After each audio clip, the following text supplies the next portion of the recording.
welcome to my channel. Today I'm going to tell you all about everything I was sewing in July.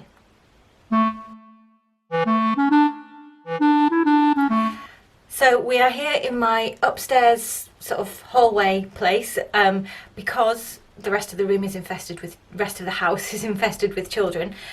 So I have found hopefully somewhere that I can step back, I can show you clothes, the lighting's alright. So we're going to go for it and we're going to see if we get interrupted or not. I am astounded at myself about how much I have sewn in July, or how much I did sew in July. It was 8 pieces and several of them I had never sewn the pattern before, which always takes me a lot longer because obviously you've got to cut it out and you've got to then fit it. So yeah, it has been a very productive month.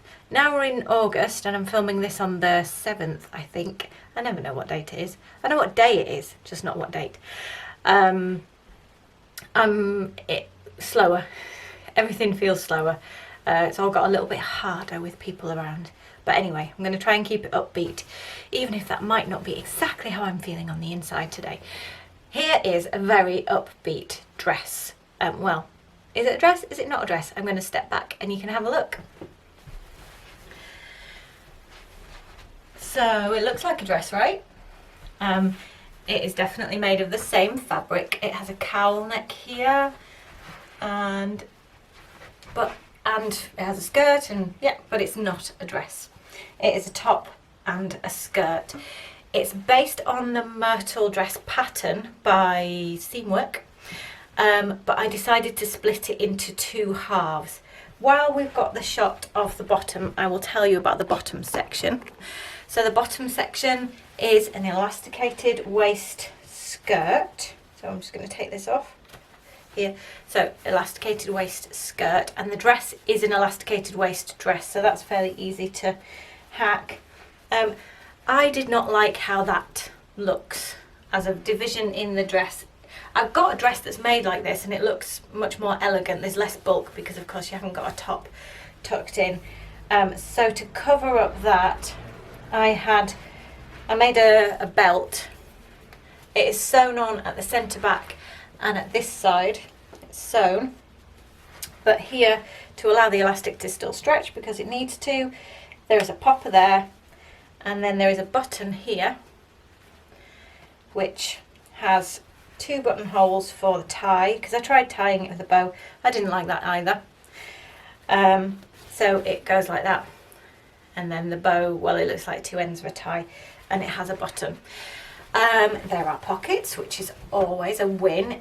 There is, under here, there is a lining because this fabric is somewhat see-through, and most of my underpants, not that you need to know, but most of them are dark, so that was going to be a problem. So it is it's lined down to about that level. So it's got high-low hem, though at the front it is just below my knee, and then at the back it is much more like mid-calf.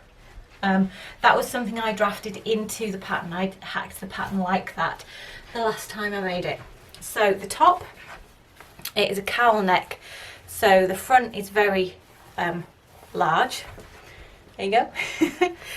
And it has these faux ties. They're not functional at all, although I have tried making this without them and it does look better with them, but they're actually not functional to the working of the top.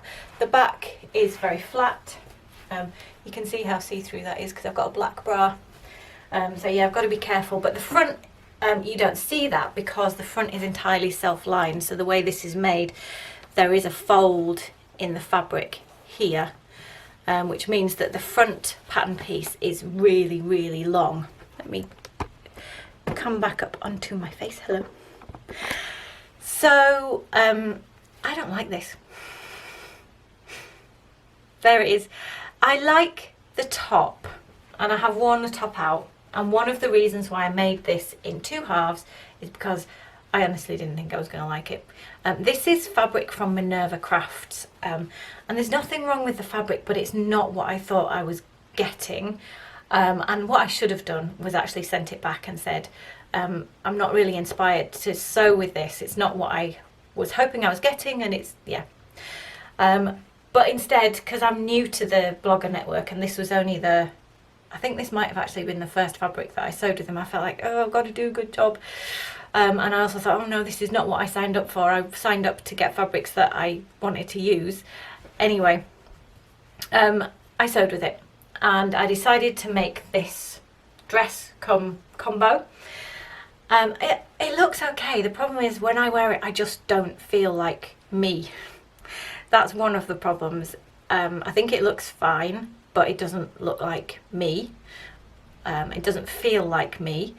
And the kind of structural problems is that the fabric doesn't really match with the pattern brilliantly. And I was struggling to think of something that would have, because I didn't want to make a shirt, and this would have made a really good shirt, and I wasn't inspired to do that. And I think this fabric would also make a really good men's shirt. So I like the pattern.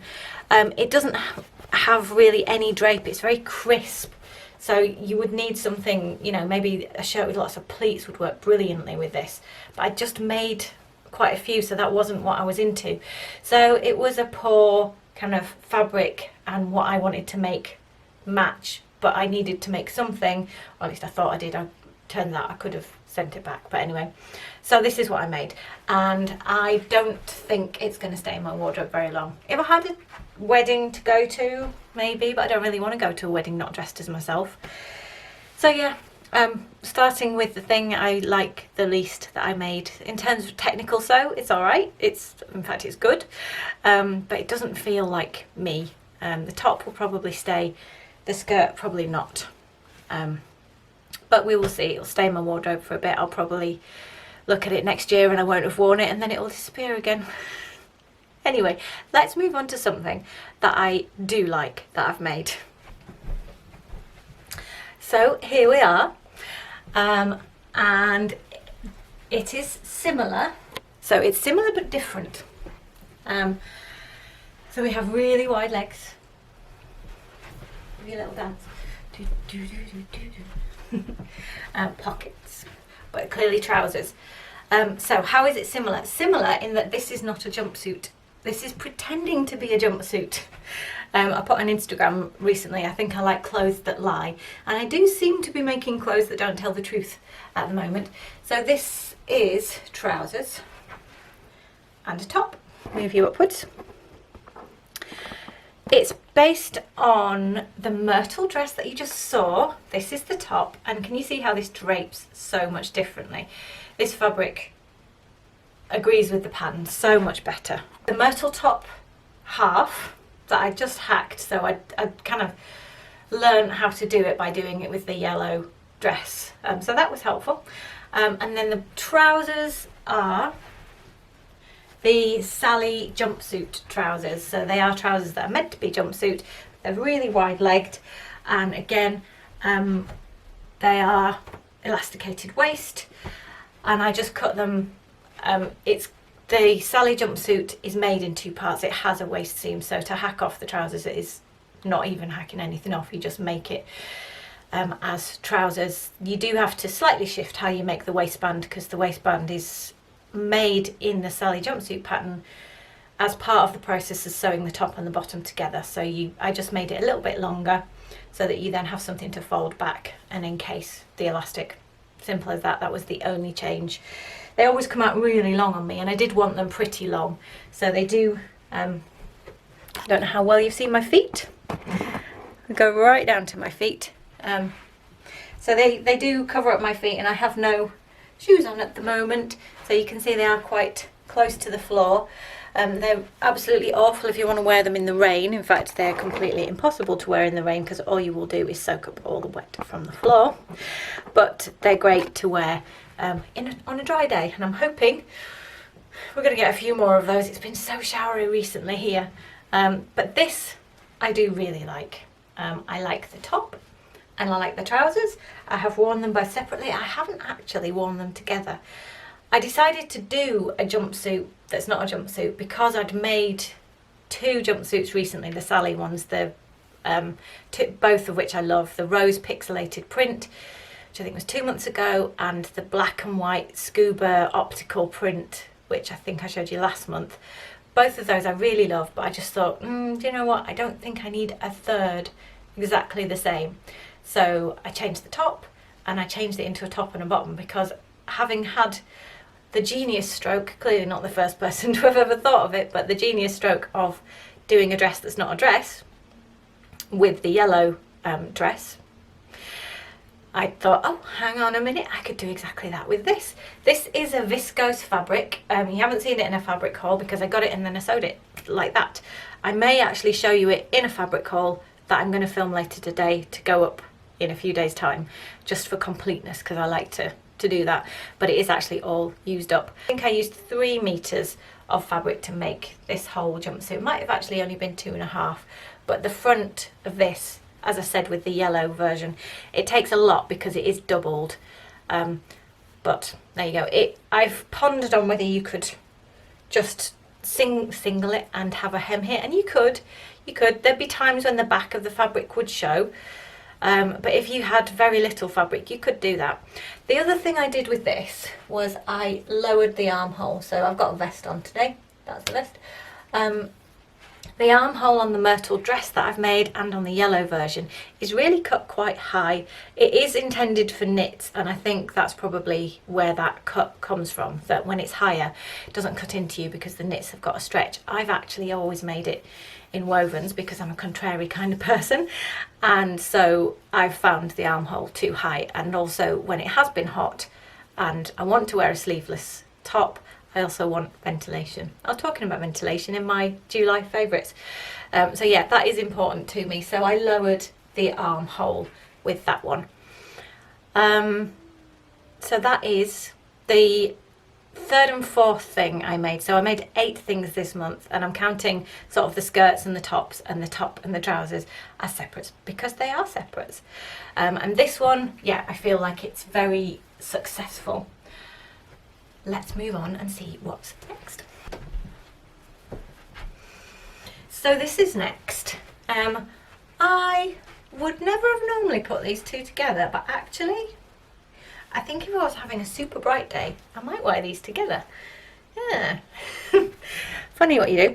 Anyway, so this, show you down there a little bit. This this blue fabric was something I purchased at the shuttle Shipley, just so you know, because this pink fabric again was something I was given from Minerva Crafts.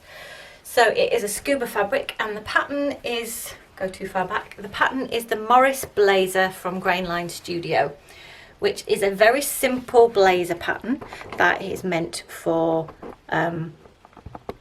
stable knit fabrics, I think is the description, which means a knit fabric that holds its shape somewhat, not a super drapey viscose or a t-shirt material, but something like you could do in a sweatshirt or a French terry. A ponte, a nice structured ponte would be ideal, or a scuba fabric, which is what this is. It is designed to have bracelet length sleeves, so I need some lovely bracelets. It's my birthday this month if you'd like to get me some. So it's designed to have bracelet length sleeves, which are faced, so they're not turned over and cuffed, but they are faced. It has, what else does it have? It has a faced hem. Let me show you that. So again, rather than this all being turned over, the hem is all faced, and it has a facing inside because it is an unlined jacket. So if you have a look at the inside here, what I chose to do was to put pink thread into my serger so that should the seams ever be seen, which in the normal course of wear they won't be, but if they were ever seen, then you'll get some pretty pink seams to see. So I love this. I did have to re-sew the armhole, taking out, I think I took out an extra centimetre, and I probably could have taken out another one. So I did a little, I made it as the pattern, grading out slightly for my hips. So I can't remember what size, sorry, but I started at one size up here and then got bigger for the hips, although it's not a jacket that fastens, but it needs to sit properly. And then I just made it as per the pattern with, no, I'm lying actually. Yeah, I did a round back adjustment, which I have started experimenting with. The next thing I put on, I'll show you. I tried that. So a couple of months ago I made a couple of Kame blouses. I've made them before, and someone pointed out when they watched me on the video that they fall backwards on me, so they go backwards like that. And they said maybe you need to do a round back adjustment, and to begin with I was like, well, thanks very much for the judgment on my body. But to be honest, they were right, and it was helpful. It was helpful feedback. So if it was you who said it, don't worry, you didn't upset me. But to begin with, I was a bit like, well, I never knew that was another thing that I needed to take consideration of. But it is true. So I have been trying out high round back. It's that. I'm exaggerating to show you, but it's where you have basically you need more fabric to go across your back here because you don't have perfect posture. Or maybe I think the Kame blouse actually has a very narrow back, so that pattern particularly exacerbates the problem on my body because it expects a narrow back. I have a narrow back side to side, but I have a bit of a dome in it, so I need more fabric to go over that dome. Anyway, so I did that on the back. You put 2 darts in at the neck basically, and then when I'd made it, the armholes sat way off my arms, and I'd asked what people thought about that, and I'd done a little bit of reading on Instagram, and apparently the arms on this pattern very often come up really big, both big in terms of the overall hole, but also quite far off the shoulders. And a lot of people had said the simplest solution that worked for them was to just resew the entire armhole, don't take it out, just resew it all another centimetre in.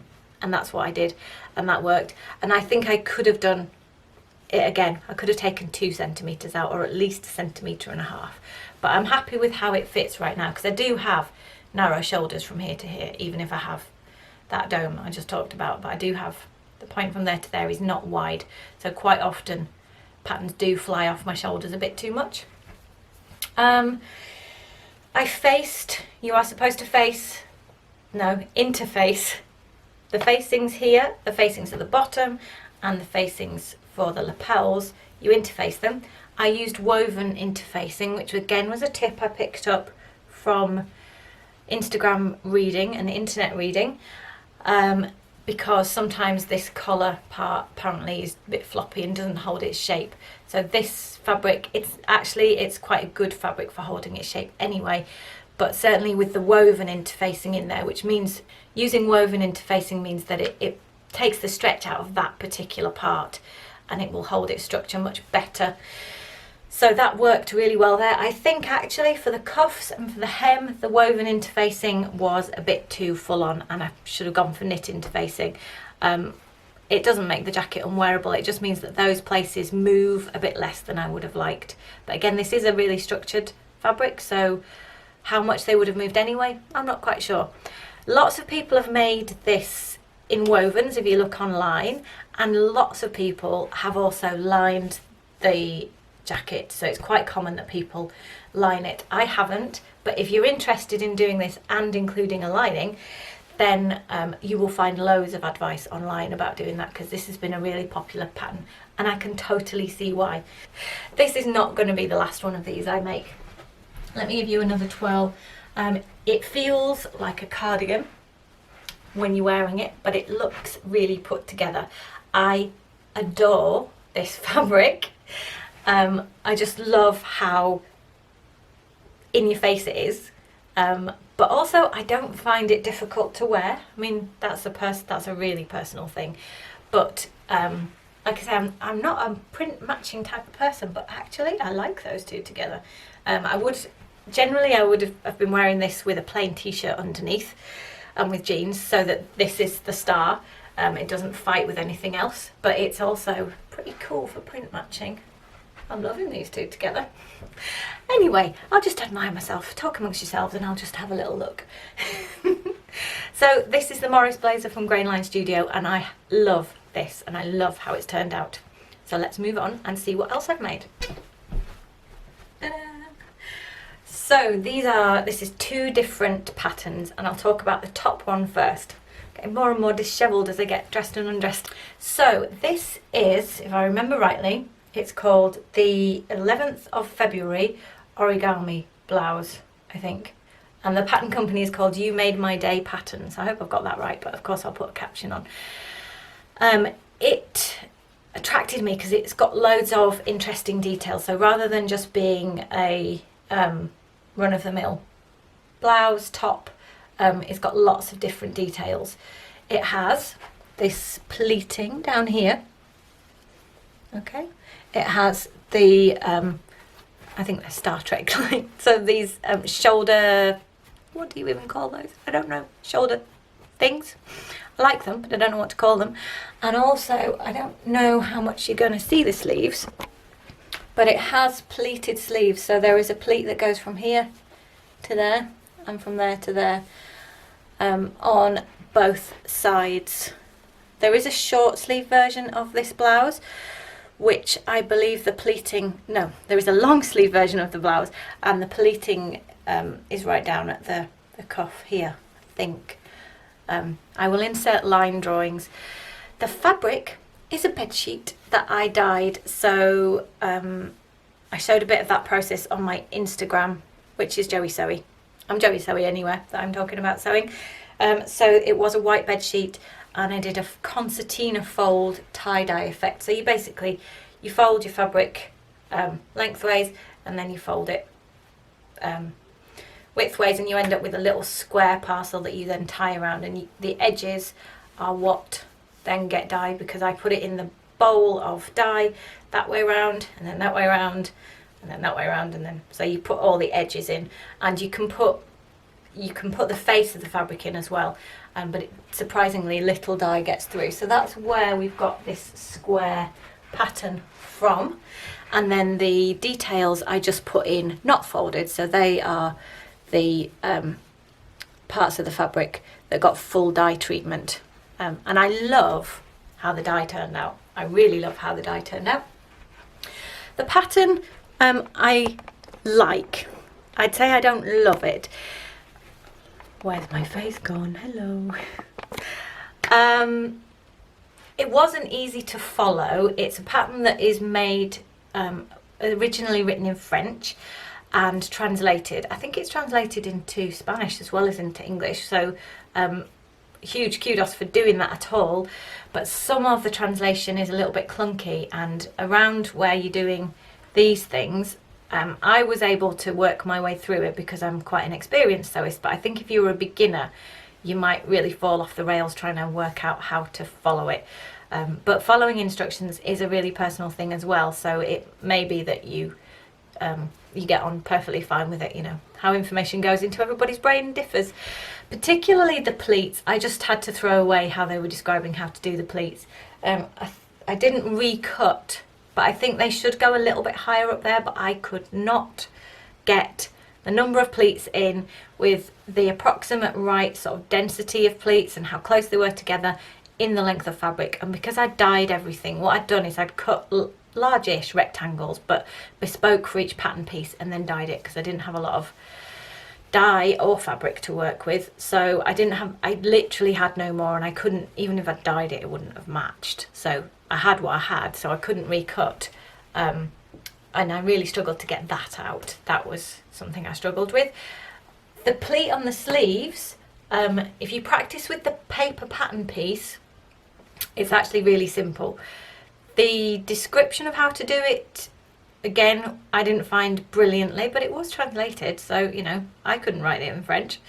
So the description I didn't find brilliant, but I just had a go at literally doing it like origami with the paper pattern piece, because there are guidelines on it, and as soon as you get it, you go, ah, yes, right, totally understand, because it's a really strange wide pattern piece that you then fold in, you baste it in place, and then you treat it like a normal sleeve. There's nothing strange in terms of fitting the sleeve, it's just got the pleat in, and I do quite like the pleat. I think in some ways my dyeing has helped bring out the shape of the pleat, and in other ways I think it hides it, because I think it might actually sing out better in a completely plain fabric. The fit on this is also, I would say, okay. This was the first thing I was trying the high round back thing on, so I've got darts in the back there, and it does, I don't know if it would have done this or not, but it comes up really high on the back of my neck, which I actually like in terms of a comfort thing. I don't like it when things are too low, but I'm not sure if it should be that high or if it should be a bit lower, whether it should sit more like that, and I disturbed the pattern. I should have made it without doing the pleats, without doing the adjustment, but I'm too impatient for that. I also find it quite tight across here when I'm moving. I don't find that it's the nicest of movements, but then again that might just be a woven top, because when I'm just stood I think it fits really nicely.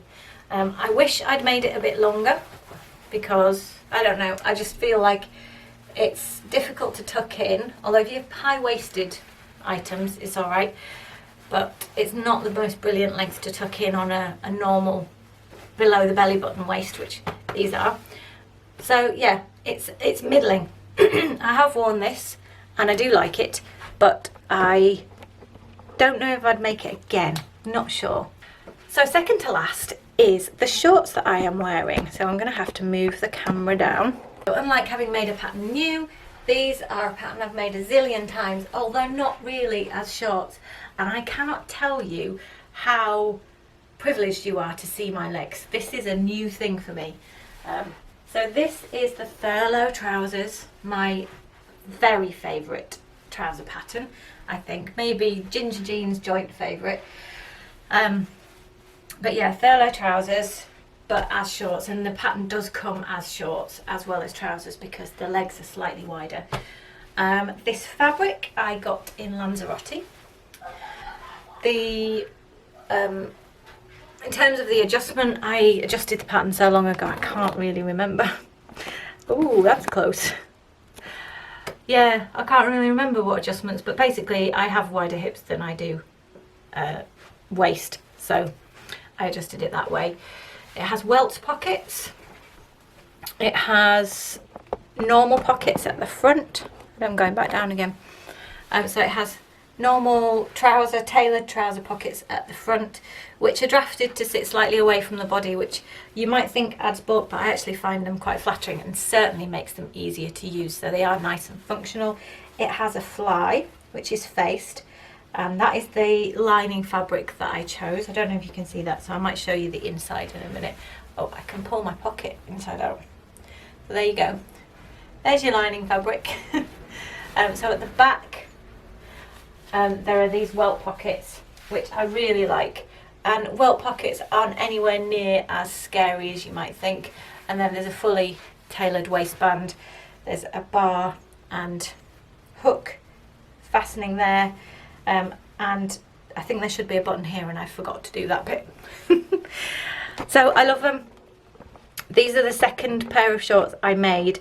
And as I said, I got this fabric in Lanzarote on holiday back in April because I took my other Thurlow shorts on holiday and I thought these shorts fit really well.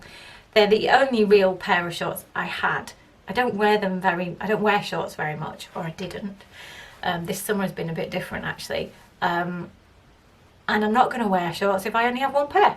So I bought some fabric to make another pair. So I made these shorts in 1 metre of fabric. They don't take a lot of fabric shorts, especially because a lot of the details, so you can, I'm looking down, I didn't choose to face the waistband with a different fabric, but you do the pocket linings, you do the facing for the fly, you can do the back side of the waistband with a different fabric, so there are quite a few pieces that you can do with different fabric.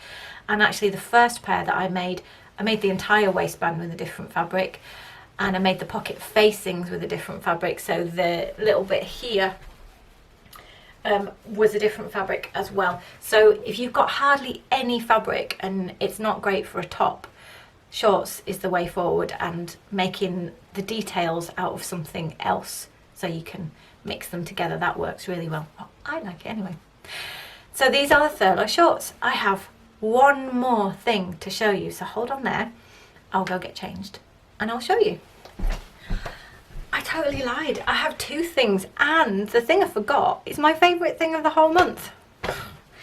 Anyway, so thing number 1 is this shirt. Now, I'm not going to say zillions about this shirt because it is my shirt refashion that I showed. This was a men's shirt from a charity shop or a thrift shop, depending on where you live, or an op shop. That's Australian, isn't it? So yeah, I refashioned this from a large oversized men's shirt into what you see now, which is, it already had short sleeves, but now the short sleeves fit a woman rather than being massive. It now has bust darts, and this particular one, it is gathered at the back, and I've got a waist tie. So that is a refashion. I'm going to show you a tutorial or a walkthrough exactly how I did this in my very next or next but one video, depending on how the mood takes me. But what I didn't show you was these trousers, which are probably going to be really awful on camera because they're very dark, but we'll try anyway. So I'm going to move you down. These are the Palisade pants from Papercut Patterns, which is very alliterative. And these are in a very dark navy cupro. I'm going to try and go right in on them for you so you actually get to see. Yes, there we go. So the Palisade pants have this crisscross pocket detail. They have 3 panels. I will put the line drawing in, but it has 3 leg panels. So rather than a front and a back, it has front side, so from there to there. It has a side section from there to there, and then it has a back section which goes from that seam into the inseam here, so from there around to there. So 3 sections on the trousers. Okay, I hope that's working all right. So they are flat fronted at the waist there, and then they are gathered from here all the way around the back. So they are half elasticated waist. This navy cupro is the most strokeable fabric in the universe ever. It's just so soft, and it's like washed silk. I showed you it in a fabric haul last month, and it is just, can you see how I'm stroking my own legs? I just love it.